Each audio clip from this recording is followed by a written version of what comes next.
Hi, my name's Linton. I make furniture under the name Board and Bearer, and this is the latest version of the Marty console credenza. So probably the biggest difference visually between this Marty and Marty's that you've probably seen on the Instagram page or the website is that this one has doors. Most Martys I've made in the past have kind of been the open console, whereas this one has got sliding doors, so it kind of, in one way I guess it kind of limits the way that you can kind of position it in your space, but at the same time gives a bit more of a, in my opinion, a bit more of a clean look.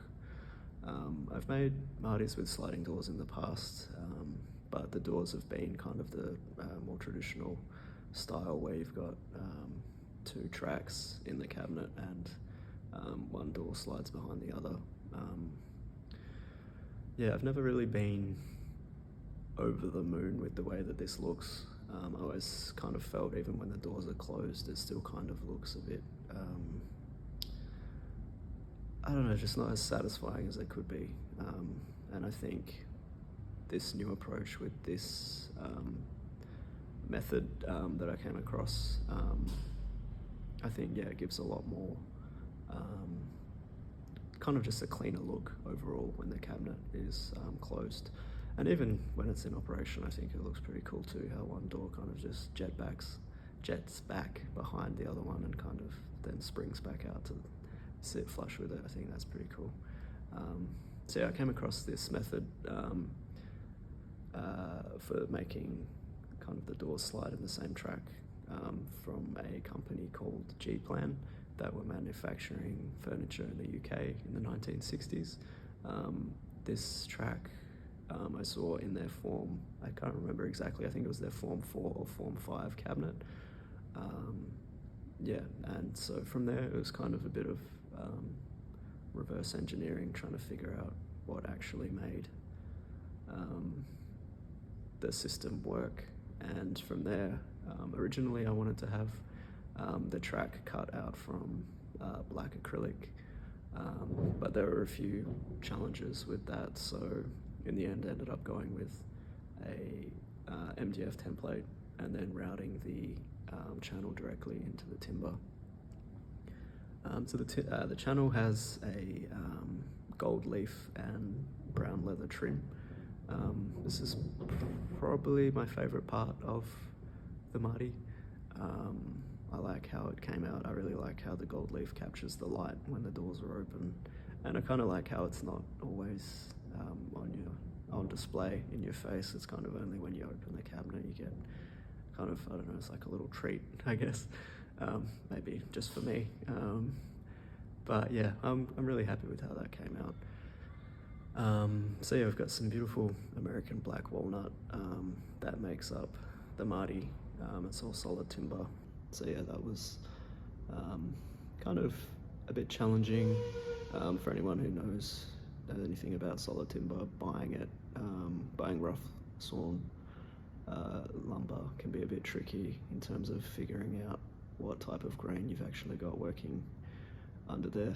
And yeah, I kind of got pretty lucky in the sense that all the boards for this go well together, especially the doors. The doors are actually made from a single piece, so it was a bit easier there to kind of keep color consistent there, but the way that they match nicely with the rest of the cabinet I couldn't be more happy with. The legs were turned on the lathe, or two of the legs, there's 3 legs, and the other leg is just a panel, I guess. It's probably the best way to describe it, that sits on the floor.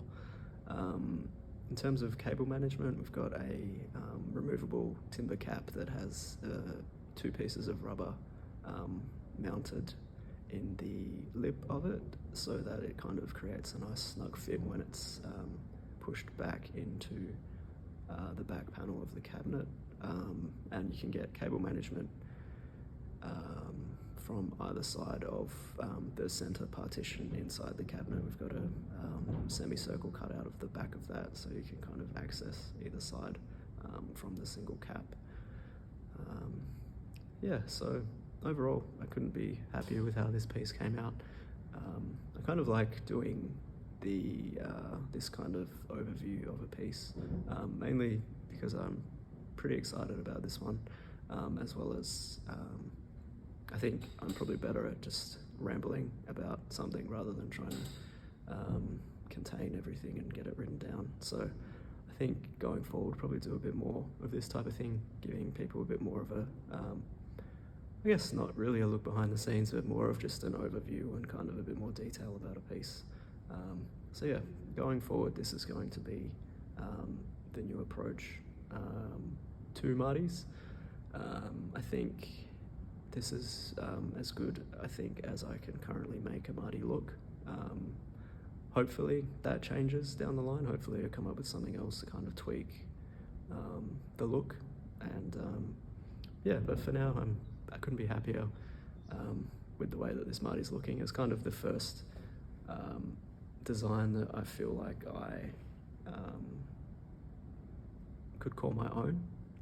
It's funny, I've still got the original one sitting at home, or at my parents' house, along with a lot of other stuff. Yeah, original Marty made from some good old pallet wood and walnut stain. So yeah, it's pretty cool to see that kind of the design's still got some of the basic elements, but in terms of materials and execution, everything's come a long way from there. So yeah, it's pretty cool to see. So yeah, looking forward to sharing more. Cheers.